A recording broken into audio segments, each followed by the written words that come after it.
Mahabubnagar medical college లో ragging కలకలం రేపుతోంది. జూనియర్లను సీనియర్ విద్యార్థులు ర్యాగింగ్ చేశారు. బాధితుల ఫిర్యాదుతో 10 మంది సీనియర్ విద్యార్థులు సస్పెండ్ చేసింది కాలేజ్ మేనేజ్మెంట్.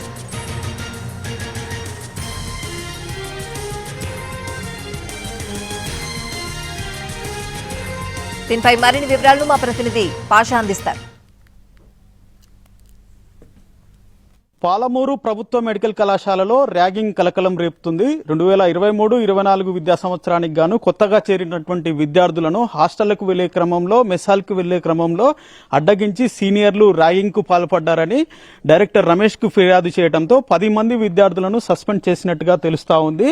అయితే ర్యాగింగ్ జరిగిన వెంటనే విద్యార్థులంతా కూడా మొదట డైరెక్టర్ రమేష్ కు తెలియపరిచారు. ఆయన పేర్లతో సహా వివరాలు గోప్యంగా ఉంచుతాము, తమకు ఫిర్యాదు చేయాలని చెప్పడంతో జూనియర్లంతా కలిసి సీనియర్లపై ఫిర్యాదు చేసినట్టుగా తెలుస్తుంది. ఈ క్రమంలో ర్యాగింగ్ కు పాల్పడ్డటువంటి 10 మంది సీనియర్ విద్యార్థులను వాళ్ళ తల్లిదండ్రులను పిలిపించి వారి సమక్షంలోనే కౌన్సిలింగ్ ఇచ్చి ఆ తర్వాత సస్పెండ్ చేసినట్టుగా మనకి పూర్తి సమాచారం అందుతుంది.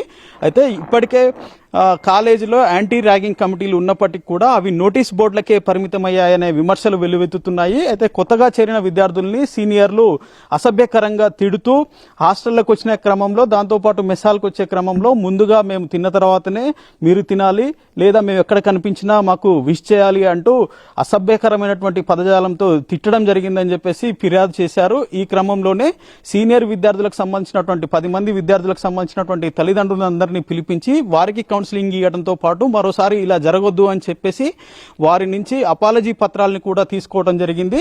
అయితే ప్రస్తుతము సస్పెండ్ చేశారు. ఆ సస్పెండ్ ఎప్పటి వరకు కొనసాగుతుందనే దానిపై ఆ డైరెక్టర్ తర్వాత ఇతర యాంటీ ర్యాగింగ్ కమిటీ నిర్ణయం ఉంటుందని చెప్పేసి తెలుస్తా ఉంది. మొత్తం మీద యాంటీ ర్యాగింగ్ కమిటీలు తర్వాత ఇక్కడ ఉన్నటువంటి అధ్యాపక బృందము ర్యాగింగ్ భూతంపై చొరవ చూపి విద్యార్థులకు ఇబ్బంది కలగకుండా చూడాలని చెప్పేసి జూనియర్ విద్యార్థుల తల్లిదండ్రులు కోరుతున్నటువంటి పరిస్థితి మనకి మెడికల్ కాలేజ్